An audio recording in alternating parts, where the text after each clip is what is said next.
প্রিয় ভাইরা মা বোনেরা, 7টি জিনিস এতটাই খারাপ যেই পরিবারে থাকবে ওই পরিবারের মানুষগুলো গরিব হয়ে যাবে, ওই পরিবার ধীরে ধীরে ধ্বংস হয়ে যাবে। আল্লাহর রহমতের ফেরেশতা আসে না ওই পরিবারে, আর আল্লাহর রহমত না থাকলে ওই ঘরটাকে শয়তানের ঘর বলা হয়, যার কারণে ওই ঘরের মধ্যে বিপদ মুসিবত অভাব অনটন লেগেই থাকে, অসুস্থতা লেগেই থাকে। ওই পরিবার ধনী থাকলেও আস্তে আস্তে ফকির হয়ে যায়। এজন্য প্রিয় ভাইরা মা বোনেরা, সাবধান হয়ে যান।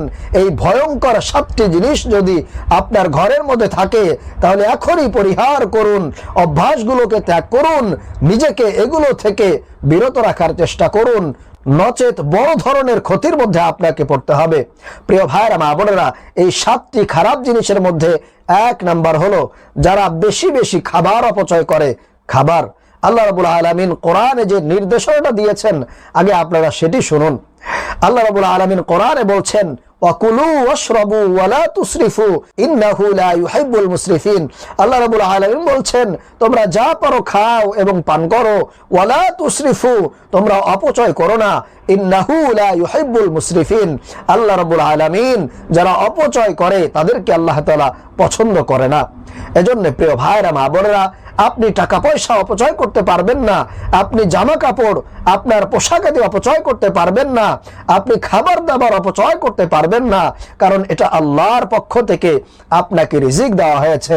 অতএব সেই রিজিকের সম্মান আপনাকে করতে হবে, রিজিকের নিয়ামতের শুকরিয়া আপনাকে আদায় করতে হবে। যদি আপনি না করেন, যদি আপনি অপচয় করেন, নষ্ট করেন, তাহলে আল্লাহ রাব্বুল আলামিন কিন্তু আপনাকে কঠিন আকারে শাস্তি দিবেন। চতুর্দিক থেকে অভাব অনটন, দারিদ্রতা, বিপদ বালা মুসিবত আপনাকে ঘিরে ফেলবে, আপনি রক্ষাই পাবেন না, ধ্বংস হয়ে যাবেন। আপনি ধনী থাকলে ফকির হয়ে যাবেন। আল্লাহ রাব্বুল আলামিন কিন্তু আপনাকে কঠিন আকারে শায়েস্তা করবেন।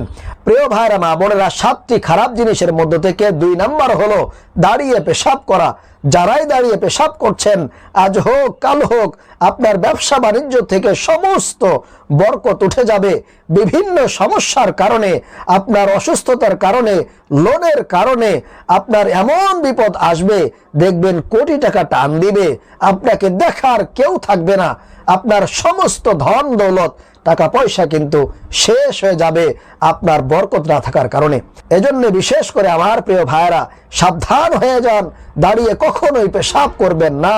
রাসূল করিম সাল্লাল্লাহু আলাইহি ওয়াসাল্লাম বলছেন, ও আমার উম্মতেরা, তোমরা বসে বসে পেশাব করো, কারণ বসে বসে পেশাব করলে পেশাবটা ক্লিয়ার হয়ে যায়, সমস্ত রোগ বালাইগুলো সেখান দিয়ে বের হয়ে যায়। এজন্য প্রিয় ভাইরা, সাবধান হয়ে যাবেন, কখনোই আপনি দাঁড়িয়ে পেশাব করবেন না।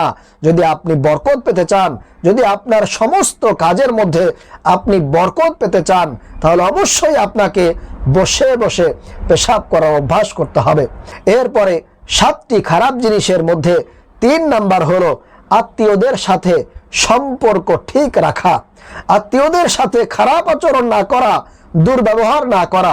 আপনার বোন এসেছে, আপনার ফুফু এসেছে, কিন্তু আপনি তাদের সাথে খারাপ ব্যবহার করলেন, দুর্ব্যবহার করলেন, তাদের যত্ন করলেন না, আত্মীয়দের যে সম্মান সেটা আপনি দিলেন না। আল্লাহ রাব্বুল আলামিন আপনার উপরে নারাজ হয়ে যাবেন, অসন্তুষ্ট হয়ে যাবেন, সকল প্রকার বরকত উঠে যাবে। এজন্য সাবধান থাকবেন। আল্লাহ রাসূল বলছেন, ইমানদার যারা, ইমানদার চেনার কয়েকটা আলামত আছে, তার মধ্যে একটি আলামত হলো ইমানদার হলো তারাই যারা আত্মীয়তার সম্পর্ক বজায় রাখে, মজবুত রাখে, ধরে রাখার চেষ্টা করে, আত্মীয়দের সাথে ভালো আচরণ করে, দুর্ব্যবহার করে না, খারাপ আচরণ করে না, তাদের যথাযথ সম্মান দেয়, তাদের বাড়িতে কোনো মেহমান আসলে খালি মুখে ফিরে দেয় না, তাদের আপ্যায়ন করে, যত্ন করে। এজন্য প্রিয় ভাইরা মা বোনেরা, সাবধান থাকবেন। আপনার আত্মীয়দের সাথে আপনি চেষ্টা করবেন সম্পর্ক ঠিক রাখার। 4 নাম্বার হলো কথায় কথায় মিথ্যা কসম করা। মানুষ এখন এমন বেহায়া হয়ে গিয়েছে, কথায় কথায় মিথ্যা কসম করে। মিথ্যাটাকে সত্য বলে প্রমাণিত করার জন্য তারা আরো বেশি মিথ্যা বলে। এজন্য প্রিয় ভাইরা মা বোনেরা, আপনার ঘরে বরকত থাকে না, আপনার ঘরে অভাব অনটন লেগেই থাকে, কারণ আপনি সামান্য একটু লাভের জন্য আপনি মিথ্যা কসম কাটছেন, মানুষকে ধোঁকা দেওয়ার চেষ্টা করতেছেন। এজন্য সাবধান থাকবেন। আপনার কোথাও যদি লসের আশঙ্কা থাকে, যেখানে মিথ্যা বললে আপনার লাভ হওয়ার সম্ভাবনা আছে, সেখানে আপনি যদি আল্লাহর উপরে পরিপূর্ণ ভরসা রেখে, বিশ্বাস রেখে আপনি যদি সত্যটাই বলেন, সত্যটাকে যদি আপনি সমাজের মধ্যে প্রতিষ্ঠিত করেন, তাহলে দেখবেন আল্লাহ রাব্বুল আলামিন আপনাকে বরকত দিবেন, আপনার অভাব অনটনগুলো দূর করে দিবেন। আর যদি আপনি সামান্য একটু লাভের জন্য মিথ্যা বলেন, মিথ্যা কসম কাটেন, তাহলে আল্লাহ রাব্বুল আলামিন কিন্তু আপনার পরিবার থেকে, সংসার থেকে সকল প্রকার বরকত আল্লাহ রাব্বুল আলামিন উঠায় নেবেন। এজন্য আমরা কখনোই যেন মিথ্যা কসম না কাটি, সব সময় সত্য বলার চেষ্টা করব এবং সত্যটাকেই আমরা সমাজের মধ্যে প্রতিষ্ঠিত করার চেষ্টা করব ইনশাআল্লাহ। তাহলে দেখবেন আল্লাহ রাব্বুল আলামিন আপনাকে বরকত দিয়ে ভরপুর করে দিয়েছেন। আপনার সকল অভাব অনটন, দারিদ্রতা আল্লাহ রাব্বুল আলামিন আপনার জীবন থেকে দূর করে দিয়েছেন ইনশাআল্লাহ। 5 নাম্বার হলো মা বাবাকে অপমান করা। মানুষ আমরা এখন এমন হয়ে গিয়েছি, কথায় কথায় মা বাবাকে হুমকি দেই, ধামকি দেই, অপমান করি, মা বাবাকে কষ্ট দিয়ে কথা বলি। একটা কথা মনে রাখবেন, আপনি যদি আপনার মা বাবাকে অপমান করেন, কষ্ট দেন, তাদেরকে যদি আপনি যথাযথ সম্মান না দিতে পারেন, আপনি জীবনে কখনোই সফল হতে পারবেন না। এটা ভালো করে আপনি জেনে রাখেন। আমি গ্যারান্টি দিয়ে বলতে পারি, কখনোই আপনি জীবনে সফল হতে পারবেন না যদি আপনার মা বাবা আপনার প্রতি অসন্তুষ্ট থাকে, আপনার প্রতি কষ্ট পেয়ে থাকে, তাহলে আপনি সুখী হতে পারবেন না। এজন্য চেষ্টা করবেন মা বাবাকে সময় দেওয়ার, সম্মান করার, তাদের খেদমত করার। দুনিয়া এবং দুনিয়ার মধ্যে যা কিছু আছে আপনি সব পাবেন যদি আপনি মা বাবাকে যথাযথ সম্মান করতে পারেন, তাদের খেদমতটুকু আপনি করতে পারেন। এজন্য চেষ্টা করবেন সব সময় মা বাবার সঙ্গে ভালো আচরণ করা, ভালো কথাবার্তা বলা। কিন্তু মা বাবাকে যদি আপনি কষ্ট দেন, অপমান করেন, একটা কথা মনে রাখবেন, জীবনে কোনোদিন আপনি যত কিছুই করেন, যতভাবে চেষ্টা করেন, কোনোদিন আপনি সফল হতে পারবেন না। ব্যর্থতা আপনাকে চেপে ধরে বসবে। এজন্য প্রিয় ভাইরা, মা বোনেরা সাবধান থাকবেন, মা বাবাকে কখনোই যাতে কষ্ট দিয়ে কথা না বলা লাগে। সব সময় মা বাবার খেদমত করার চেষ্টা করবেন, তাদেরকে খুশি রাখার চেষ্টা করবেন। তাহলে দেখবেন আল্লাহ রাব্বুল আলামিন আপনাকে খুশি রাখবেন, ভালো রাখবেন।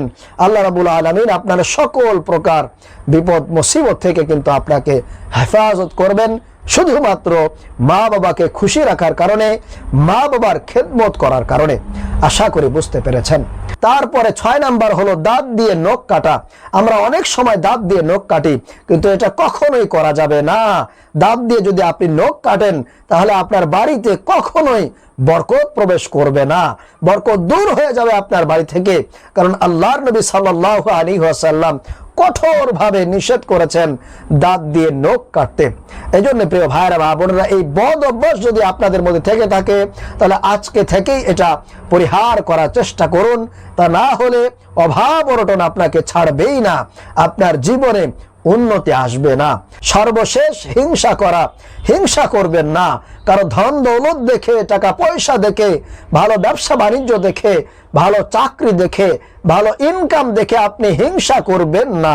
যদি হিংসা করেন, তাহলে আল্লাহ রাব্বুল আলামিন কখনোই আপনাকে ওই পর্যায়ে নিবে না। আপনার কাছে 1000 কোটি টাকা থাকলেও আপনি যদি হিংসা করেন, তাহলে জীবনেও আপনি কিন্তু সুখী হতে পারবেন না এবং সেই টাকা দিয়ে আপনার কোনো উপকার আসবে না। এজন্য প্রিয় ভাইরা, মা বোনেরা, হিংসা কখনোই করা যাবে না। তাহলে এই 7টি বদ অভ্যাস থেকে বেঁচে থাকার চেষ্টা করবেন। আল্লাহ রাব্বুল আলামিন আমাদেরকে এই 7টি বদ অভ্যাস থেকে বেঁচে থাকার তৌফিক দান করুন। আমিন।